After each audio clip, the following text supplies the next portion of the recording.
Well, hello again, everybody. Warm welcome to our Premier League roundup. My name is Richie Prior. I'm pleased to welcome Adam Bridge from Talksport. Adam, how are you, first of all? Good. Enjoyed the international break. It's always nice to get that little breather once you've started the intensity of the season, isn't it?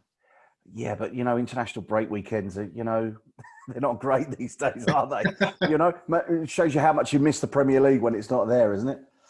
Yeah, look, it's a tricky one, isn't it? The quality of international football. I thought this Nations League would bring out a bit more attacking, but you look around, and particularly involving the home nations, it's 1-0, 0-0, 1-0, nothing too exciting. You need to be watching games like Switzerland the other night. That was a cracking 3-3 draw, wasn't it? Yeah, definitely. So the last time we spoke, we were just pre-end of transfer window. So we just have a quick little roundup of the transfer window, who sort of came out of it well, who didn't. I suppose my team probably made the biggest signing on transfer window day. Thomas Partey from Atletico Madrid on the last day of the season. You might argue that it could be Gareth Bale, but I would argue it's probably Thomas Partey. Yeah, I think, he's a great signing. I've watched him when I used to cover La Liga, so I've watched him many times playing for Atletico Madrid, and everyone always thought he was a real star of the future. And I think he was just what Arsenal have needed, when you consider that they've been filling that kind of void with the likes of El Nene and Xhaka, and obviously prior to him falling out of favour, Guendouzi. You look at the gulf in class between Thomas Partey and those. I mean, he's going to be a big piece of the jigsaw. It's interesting because I think he will play a key role. For me, at the minute, there's just a few areas of that Gunners side that aren't quite firing perfectly. I think Aubameyang's had a really quiet start to the season, hasn't he? Yeah. And although it's much improved, their resilience is much better. I think he'll add something, but there's just a few areas of the team that I think just need to click into life. My sources, well, not sources, because I know it from right, sort of straight from the horse's mouth, that this man is a beast. He played one season. Obviously, I'm situated in Mallorca. He played one season for Real Mallorca, a full season. Played 37 games, scored 5 goals for us. But obviously, I know a lot of Spanish people over here, and everybody tells me he's the real deal. At 27, he is, obviously a Ghanaian international, and Atletico Madrid didn't want to let him go. I think Simeone wasn't very happy. The fact that, he went on transfer window deadline day, of course, for them not to be able to sign anybody, although they did take Torreira from us, of course, as well. But, I'm looking forward to seeing him play, and I hope he's in it against Manchester City this coming weekend. Bale going to Tottenham? Yeah, it was a huge one, wasn't it? I mean, it's interesting to see it. The mind games have started. He's saying that he's in really good shape. Spurs have started to say that he's in really good shape. And he's often had a habit in the past of tormenting West Ham. I remember I took my young son once and we got to the 93rd minute of the game and it was quite merrily 2-2 and we thought, pretty good result. And up stepped Bale and whipped one into the top corner as we were on our way out the ground and they walked away with a 3-2 win. So he's had a habit of tormenting West Ham in the past. I hope he doesn't start on Sunday. Look, I think he's got a lot to live up to. But in terms of quality, if you look at the impact that James Rodriguez has had, I think Mourinho's hoping that Bale will have the same kind of impact, if not better, when he makes that return to the Premier League, potentially this coming Sunday. Okay, listen, let's cover the rest of the transfer window when we actually get onto the games, because there's so many great games this coming weekend. And I don't want to sort of waste time on player talk when we can talk about those players actually in the game. So first game this coming Saturday is the Merseyside Derby. It's, huge. Once again, Adam, I did give you the heads up 2 weeks ago when we last spoke. You said it, Everton had a great transfer window and they're proving it. They're still top. They've 12 points from 4 games. Them and Villa and Leicester are the only unbeaten teams. Oh, sorry, no, Leicester did lose a game, didn't they? Sorry, I'm saying that they got beat by I can't remember who it was, some big team from East London. Your team, yeah, but no, sorry, Everton and Villa, the only unbeaten teams right now because Villa have played 1 game less than everybody else. So let's have a look at the Merseyside Derby. I think history tells us that I think it's in the last 10 games Everton haven't won a game. I think it's 5 draws and 5 wins for Liverpool. So the last time out was a bit of a dour 0-0 draw, I seem to remember. So where are we going with this? Look, I think you're right about Everton. I watched the game against Brighton last time out and they were incredibly impressive. I think we thought that the question was how would they respond missing a few key figures. They were missing Alan in midfield that day, of course. Picked up a couple of injuries during the game as well, which was interesting to see, with Charlison going off, and he was a doubt obviously prior to kick-off. But their resilience and quality showed through, with, again, Calvert-Lewin and Rodriguez absolutely running the show against the Brighton side, who had been fairly resilient. So I think after 4 games, yes, it's still early days, but we're starting to see that there is a strength in depth to this Everton side. There's a quality of football, there's a high-class coach, and there's some top-notch players. Question marks about the goalkeeper? Absolutely. Who I think we may have bigged up last time. We did. We'll gloss over that. I hope they edited that bit out. But then you look at Liverpool, and I mean, nobody saw that 7-2 coming in that manner. Have they been as convincing at the start of this season? No. Did they miss Mane and, of course, Alcantara? But through COVID, yes, they should both be back this weekend. They very much have got the sign over Everton. I think the key return for Liverpool, Mane is going to be huge. Thiago obviously will be huge, but Jordan Henderson.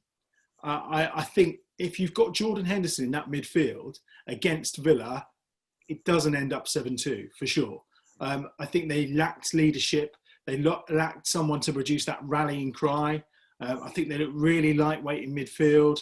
We'd already seen against Leeds and a couple of times against Arsenal that defensively they were there for the taking. And Villa nearly took every opportunity. Had they taken their opportunities and Barkley been, firing on all cylinders, they'd have probably hit double figures. So I think it's going to be an intriguing encounter. It's at Goodison Park, so it just gives Everton an advantage to me. I think it'll be a draw, which I think will be a great result for Everton. And actually, Liverpool, the way Everton are playing, I think they'll take a point if you offered it to them now as well. You mentioned obviously the weakness at goalkeeper, possibly at Everton, but there could be a weakness at Liverpool too, obviously with Alisson out still. Yeah, Adrian didn't cover himself in glory, did he? But I think you're in that scenario where, coaches and managers are asking goalkeepers to do things that they just aren't capable of doing. Adrian was never, when he was at West Ham, the kind of goalkeeper that you'd ask to play out from the back in the manner that Liverpool do. And we saw this before with Pep when he was asking that of Claudio Bravo. It's just not something that they are accustomed to and they feel comfortable with. It's a real particular goalkeeper that you want to play in that sweeper role and has that ability. And I suppose he's basically saying, look, Adrian, if Alisson's out of the team, I need you to play in the same way as him. But he doesn't have that same skill and he doesn't have that same ability. And I think it produces that nervousness in the back line that we saw, where all of a sudden a comfortable back line who's got complete faith in their goalkeeper, that trust is shattered. We know he was sniffing around for a goalkeeper. We know that Carlo Ancelotti was sniffing around for a goalkeeper. So I think there's questions mark over the pair of them this week. And, one mistake from either early on could set the tone for the game. I think while we're talking now, we're about 24 hours out away from Premier League clubs being able to trade with anybody from the EFL. Jack Butland was a name that was mentioned to both goalkeeping, I think, of Everton and Liverpool. And would be a pretty good signing, I think, for either team, no? Yeah, I mean, it's a tricky one with Jack, isn't it? Because he's had a couple of years in the wilderness at Stoke where things haven't gone well, found himself down the pecking order in a side that were languishing near the bottom of the Championship. And yet he had such a bright future and was being talked about in the manner he was 2 or 3 seasons ago. I know he particularly had a fantastic loan spell when he was at Birmingham City as well. So it's a way back for Jack. Is he the solution? Well, clearly someone in Liverpool thinks that potentially he might be the solution. So it wouldn't surprise me to see a deal get done. Feels a bit harsh on Adrian because, last season he did pretty well when he came in and played for Liverpool. There weren't too many mistakes, but I think someone's going to bite the bullet for that 7-2. And I think it may well be him. So if Butland did arrive, that would not surprise me in the slightest. Are you trying to tell me that Jack Butland can't keep goal on a cold, wet, windy night on a Tuesday evening in Stoke? I think he's found that quite tough, to be fair. It's probably even harder when you sat on the bench on a cold, wet, windy night in Stoke as well. Well, you're going for a draw. Listen, I'm going for a Liverpool win. I think Liverpool will come back fighting, and it's probably the toughest game that Everton have come up against. I fancy Liverpool to win this one. It's a 12:30 kickoff in the UK. Obviously, wherever you're listening and wherever your time scale may be, you just check out your local listings. So let's move on then to all the games are kicking off at all different times right now because of the COVID situation and the way things are being panned out. So our next game Manchester City against Arsenal. Well, I mean, this is going to be an interesting game, isn't it? I think Yeah. the plaudits that were being dished out for Man City Leeds, I thought were quite interesting. Was it as good a game as every man made out? I didn't think it was. I thought it was buccaneering. I thought both teams were having a go, which obviously I really liked and enjoyed. In terms of the kind of overall quality, was I disappointed that City couldn't deal with Leeds? I think I was. And that's no disrespect to Leeds or anything that Bielsa does. It's more, I had expected Man City to be better and to deliver more. And I'm disappointed that they didn't really. I think it will be really interesting to see how they respond against the apprentice, Pep against the one he's taught all his tricks to. And it wouldn't surprise me if we saw Arsenal spring a surprise. I think what City have been lacking is, again, maybe a little bit of leadership without David Silva. Maybe that's quite obvious and was always going to be a problem for them. You know, maybe it's okay dropping Phil Foden in and giving him some more game time. But, you know, the years of experience that David Silva had to offer has been missing. Obviously, we could sit for hours and talk about the back line because it's all over the shop. I thought Kyle Walker did well for England the other night, to be fair. I was a little bit critical of him playing, but actually I think he performed really well for his 50th cap. But then again, you saw against Denmark, he gives away a silly penalty, which we've seen from him time and time again. Mendy, for me, is all right going forward, but if you're relying on him to do some work for you defensively, you're in trouble. And I thought it was a bit harsh on Nathan Ake actually to be the one who ended up being left out from that back line last time round. But Laporte's a huge player for them. What's going to happen? I think if anyone knows how to get at Pep's team and the way they play, it's going to be Arteta and it's going to be Arsenal. But if Arsenal are going to beat them, you need Lacazette and Aubameyang on form and taking their chances. Yeah, last 10 results have City winning 7, draws 2, and Arsenal just winning 1. Arsenal don't normally do so well away at Manchester City. Or obviously, they won last time out in the FA Cup. I think from City's point of view, for me, I still think they haven't, you know, they miss Aguero. They haven't replaced Aguero. I don't think Gabriel Jesus is as good as him. He may come on. I don't know, and be a better player in his latter years. But I don't think he's an Aguero right now. I think they miss that sort of thing. And then from Arsenal's point of view, you know, will Partey play? I personally think shove him in. He's what we need. And there's a possibility that Kevin De Bruyne might not play. He came off injured, of course, the other night for Belgium, then left the squad. So, we obviously don't know the situation right now. But I think most Arsenal fans would be very happy if Kevin De Bruyne wasn't on that pitch on Saturday. Yeah, I mean, the quality oozes from him. We saw that in the game between England and Belgium. You know, he's a class act, head and shoulders for me, above any midfielder in the Premier League in terms of his creativity. What I like is, you know, the one benefit of Silva not being there is allowed De Bruyne maybe to play a little bit further forward and have a little bit more freedom. And we can see his quality not only in his passing, but his quality also in terms of when he's in possession of the ball, his ability to run at players. He can cause havoc. He can cause problems. But, you know, again, without an Aguero or a firing Jesus, which obviously through injury we've seen neither really so far this season.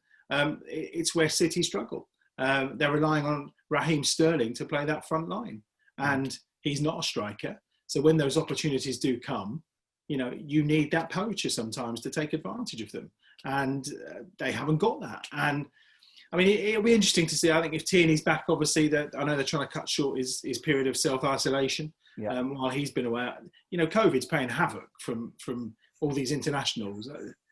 There's an argument for me to say, why have they had an international break in the middle of a global pandemic?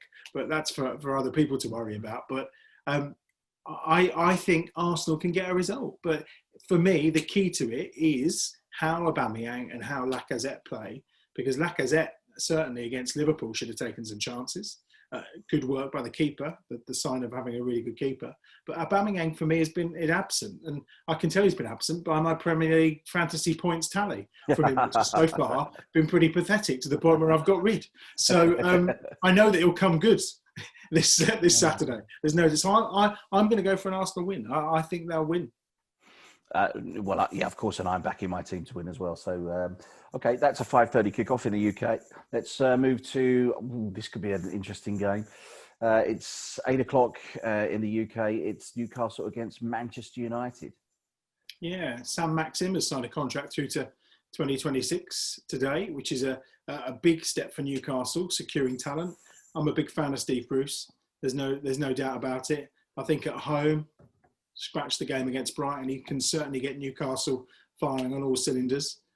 We've seen Callum Wilson absolutely on fire. He was always going to be a great investment.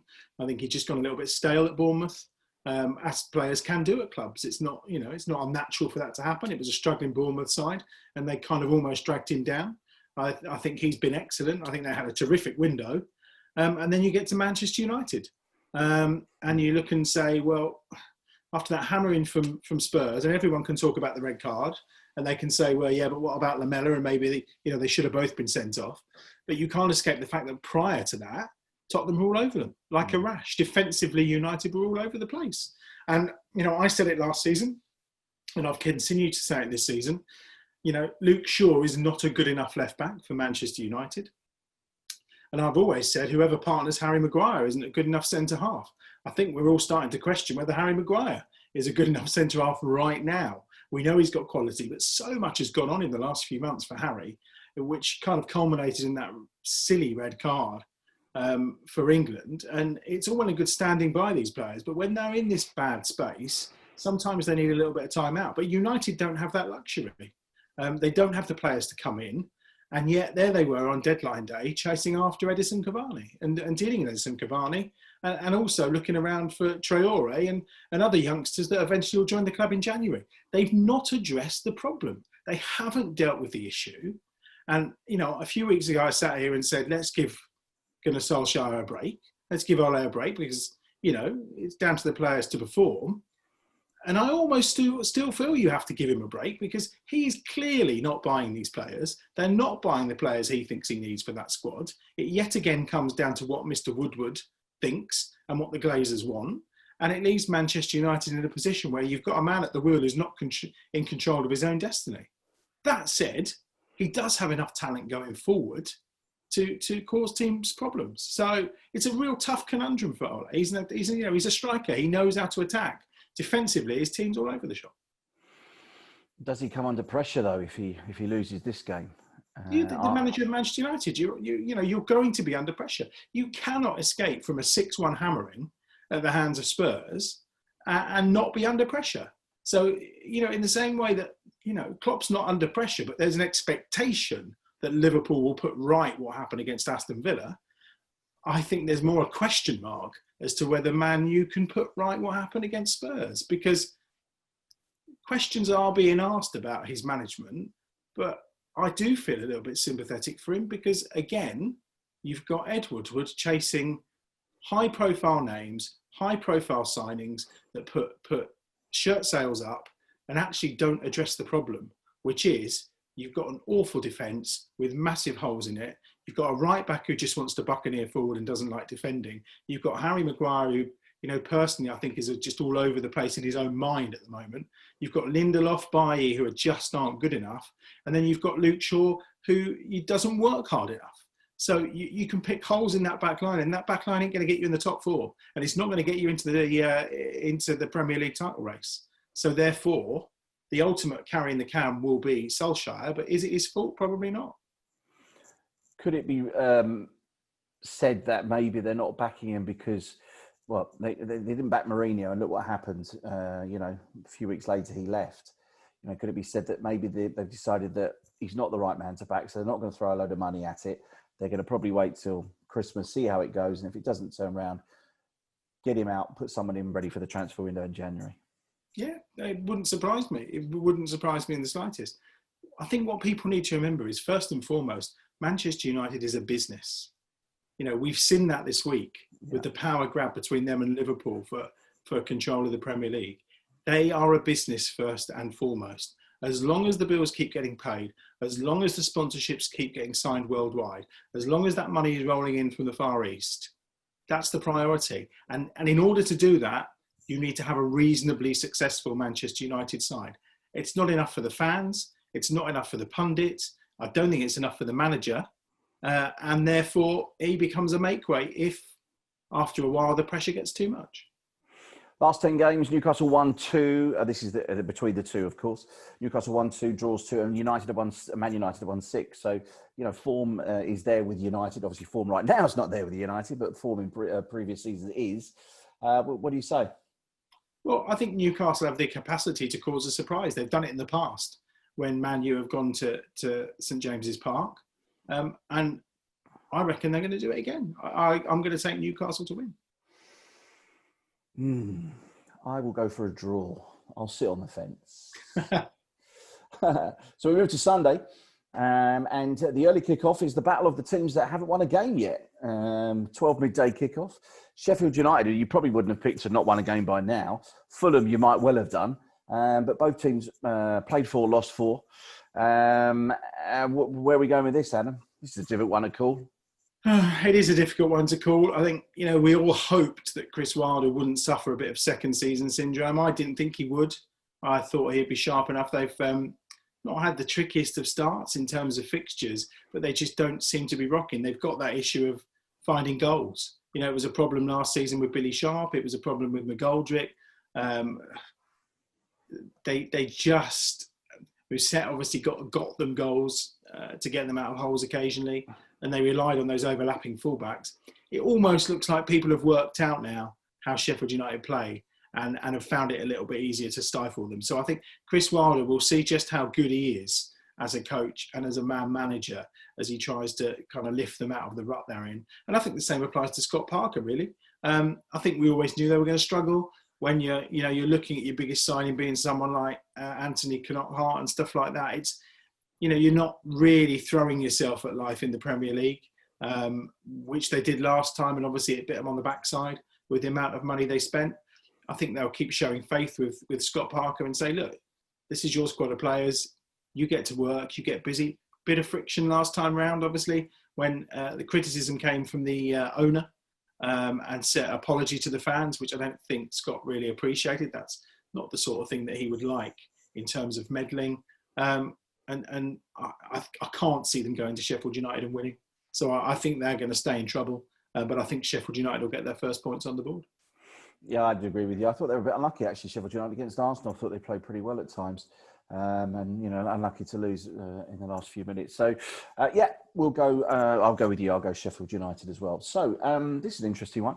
2:00 in the UK. It's known locally as a derby, but it's obviously not. It's Crystal Palace against Brighton and Hove Albion. Long way between Brighton and Croydon. I guess it's probably as close as it gets, isn't it? Palace have started the season really well, and this comes as... it doesn't come as a great surprise. They finished it so wretchedly. I think they're recruited well. I think, Roy Hodgson and his experience with Ray Lewington, they know how to organise a team. And, it's no surprise that he's leaving the likes of Scott Dunn on the bench still and playing Cheku Kiyate at centre-half because he just thinks they need that physicality. Wilfried Zaha looks like he's back to his very best. Eze is a great addition. He was terrific for Queen's Park Rangers in the Championship last season, a real ray of sunshine. And you've still got players like Andros Townsend delivering, and McCarthy and MacArthur in the centre of midfield. So they've got a strong spine of that team, and it's no shock. Roy knows how to set teams up in the Premier League to deliver. You compare that then with Graham Potter, who I'm a huge, huge fan of. Brighton are unlucky. Brighton could have maybe 6 points more than they've got right now. Yeah, because they probably deserve better. They were the better team against Manchester United. There was no two ways about it. They were the better side for long periods against Chelsea. So they could be in a much stronger position. I mean, they showed their class and their mettle when they went up to Newcastle and gave them a good thrashing. So I think Graham Potter's on the right line. He's got some terrific players that he's picked up on the cheap. And his ability as a coach, I think, has never been in doubt. So I think it'll be a cracking game, actually. I'm going to go for a draw because I think they're both in pretty good shape. But I think, Brighton have got enough to go there and cause problems. So, yeah, for me, I'm going to a decent score draw. Yeah, I'd agree with you, actually. Palace have looked good. You're right. I think Zaha is looking fantastic again.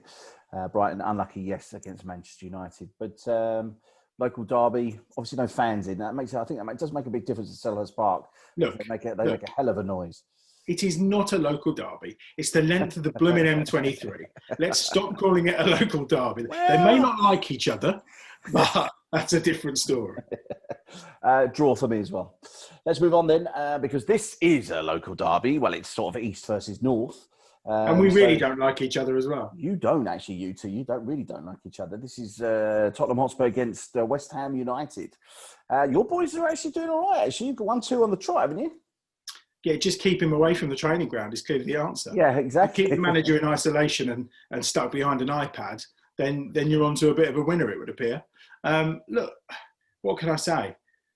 To me, I thought that last Sunday before the international break, once we turned over Leicester 3-0 away, I thought, wow, that's clearly going to be the performance of the day. And then obviously Aston Villa and Tottenham decided to come and, spoil our party, really, because it was a terrific performance. It was a controlled, aggressive performance with quality finishing, excellent football. And, we nullified what had been a really, electrifying front line of Harvey Barnes and Jamie Vardy and Maddison in the early part of the season that obviously went up to the Etihad and took Man City apart. So where's it come from? I've absolutely no idea. But to turn over Wolves and Leicester in the manner we have would indicate that there is something about the way we're going to play and the way we're going to play our football. The change in formation to a 5 at the back, it isn't a 3, it's definitely a 5. But again, there's almost a bit of Sheffield United about it, because you've got Aaron Cresswell playing as a left centre-half of the 3. And then he is often the man who's delivering balls into the box. He got 2 assists for the first 2 goals against Leicester. So all of a sudden, you've got a high-quality ball player who's also seeing a lot of the ball as one of your 3 centre-halves. And then obviously, when you put the aggression into Antonio, Fornals, who's obviously playing his second season in the Premier League and really seems to have found his feet, we're all sitting here with our fingers and toes crossed. I'm told the deal's done, that Ben Rama's coming in from Brentford, of course, 17 goals in the Championship last season. Yeah. All of a sudden, there's some decent attacking options. They've added Craig Dawson this week on loan from Watford as a bit of defensive backup as well. I'm still a bit concerned about the centre of midfield. I think that's probably, we should have been picking up the Ross Barkleys of this world, not Aston Villa, because I think that's what we were lacking, is someone just to strengthen that centre of midfield. So, all in all, yeah, we're in a pretty good place. Just keep him away from the training ground. But it's Spurs, and they like to bite us on the backside. So nothing would surprise me. Bale will probably appear, perform brilliantly, and will get turned over. Though I'm quite heartened by the fact that Harry Kane doesn't look 100% fit. No, last 10 results, Tottenham won 6, 1 draw, and West Ham won 3.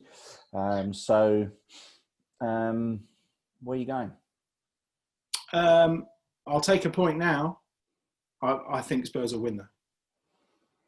I would probably... No, I can't. You know me. I won't back. I can't back. I mean, I'd never hear the last of it if I did. So I will go draw as well, actually. I think you guys might be good enough to get a point at White Hart Lane. So let's move on to 7:15 Sunday evening, Leicester City against Aston Villa.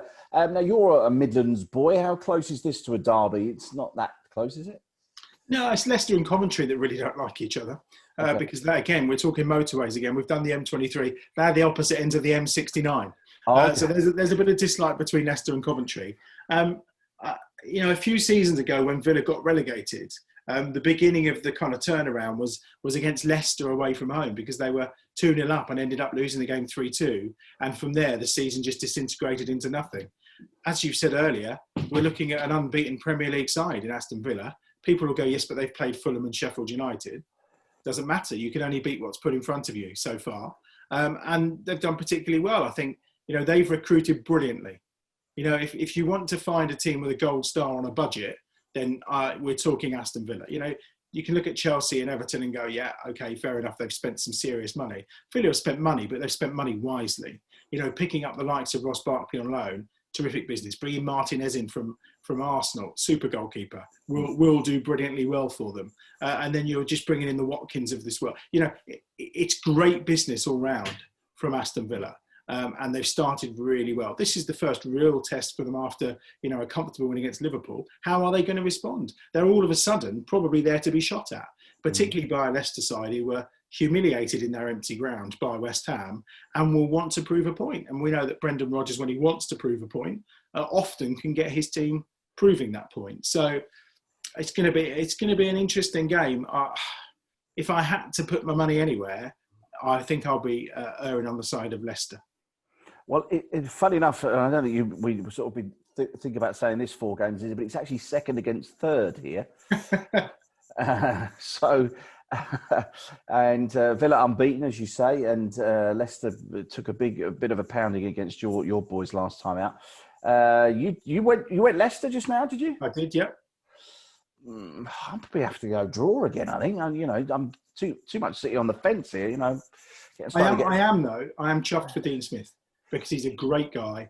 I used to talk to him a lot when he was at Walsall. He was a terrific manager. Obviously got that move to Brentford and then up to Villa. He's come through the ranks. He knows his stuff. He's got them playing football. He worked out the weaknesses of Liverpool and he exploited them. He'll try and do the same against Leicester, but I think Leicester just might be a little bit too cute for him. Let's move on to Monday. I don't think we'll spend too long on this one. Sorry to all you West Brom and Burnley fans, but this doesn't look like a goal fest to me, to be honest with you. Well, it might be a goal fest based on the inability of both teams to defend. Look, Burnley were asking for trouble when you look at the recruitment this summer. Yeah, I've said it before on this. Sometimes you have to recruit to stand still. It's never just a case of we did all right last season, we're okay. You have to get bodies through the door. You have to improve and strengthen in areas because others will, and you will get left behind. And I think it's fairly clear that that's what's happened here with Burnley. West Brom was always going to be a problem. I know they're trying to get a deal over the line for Grant from Huddersfield to strengthen. But again, £16 million, not a proven Premier League goal scorer. So they're taking a punt on a striker. They've taken a punt on a fair few players as to whether they can cut it in the Premier League. They've already blown a 3-0 advantage against Chelsea. I think they'll win, West Brom. I think it could be the first. I hope it is, because I've got a lot of time for a lot of the people at the football club. And this might be their chance to get 3 points on the board. But it's not the sort of game that's setting the fires alight in me. Let's put it that way. No, it's 0-0, Adam. Come on. There is no other way of describing this game. It's got to be 0-0. And they're going to charge you $14.95 to watch it as well. Oh, yes, of course. Is that the first game, or is there one on Saturday as well? No, there's one each day. So. Okay. Yeah. Well, I won't be paying my 15 quid for that one. Thank you very much. Well, in fact, I won't be paying 15 quid for any of them because I don't agree with it. But anyway, that's another day. The final game, this has got a good game written all over it, I think, as well. Leeds United against Wolves. It's an 8 o'clock kickoff in the UK. And, I think it's going to be an attacking game, don't you think? Yeah, I think Wolves are in an interesting position. He's torn up the blueprint from the last couple of seasons and, has brought new bodies in and invested in new players. And not changing the way they're playing a little bit. But again, you've got a scenario where teams are looking at them and going, we think we've got a way we can play against Wolves. And as West Ham showed, it can sometimes be quite effective. However, having said that, before they played us, they should have probably got something out of the game against Man City. They obviously got the win last time out as well. So I've got a lot of time for Nuno. I think he's a high quality coach. He makes players better. There's no doubt about that. I think now he's finished his strengthening in terms of making sure that he's got the wing-backs in that he wants. A few question marks over the centre of midfield so far this season. I think Moutinho not been as effective as he was last campaign, but he is into kind of early to mid-30s now. Ruben Neves, again, not quite firing on all cylinders at the moment. So I think there's a few more questions than we're used to asking about that Wolves side. And then Leeds, well, we know it's all out attack. It's attack or nothing for them. If they're going to go down, they're going to go down in a blaze of glory in this Premier League season. And it's nice to watch. It's refreshing to watch. I'm not too sure how much defensive coaching is going on the training ground at Leeds. So in that respect, yeah, I think it was a bit of a swashbuckler. And I'm going to go for a high-scoring draw. Oh, no, I'm not sitting on the fence on this one. I will back Leeds to win this one because I just think they're playing great football. And Wolves, played 4, 1-2, draw, lost 2. Leeds have 1-2, lost 1, and drawn 1 as well. So there you go. That's it for this week. Nice, easy set of games to predict. Adam, when are we going to hear your dulcet tones this weekend? Are you commentating for Talksport this weekend? I'm not this weekend, but next weekend we've got a little trip to Aston Villa taking on Leeds, which I'm really looking forward to. That'll be good. Yeah, and I've got Villa up the weekend after as well. So. Listen, thanks for giving up your time. Everybody out there, make sure you listen to this and get it out to all your friends. We sort of know what we're talking about, to be honest. Adam probably more than I do, let's face it. But he's not always right. Let's put it like that. Just most of the time. You sound like my wife now. I'm going to go off and deliver some milk tray. Anyway, I'll see you later. Yes, and with those Christmas decorations that are still up behind you, I see. It's nearly Christmas now, mate. I was about to say, there are about 72 sleeps to go, Adam. You're still a little bit out of time, but anyway, we'll get over it. We'll speak to you in a couple of weeks, everybody. Take care, and Adam, I'll see you soon. Yep. Cheers. Bye-bye. Bye-bye.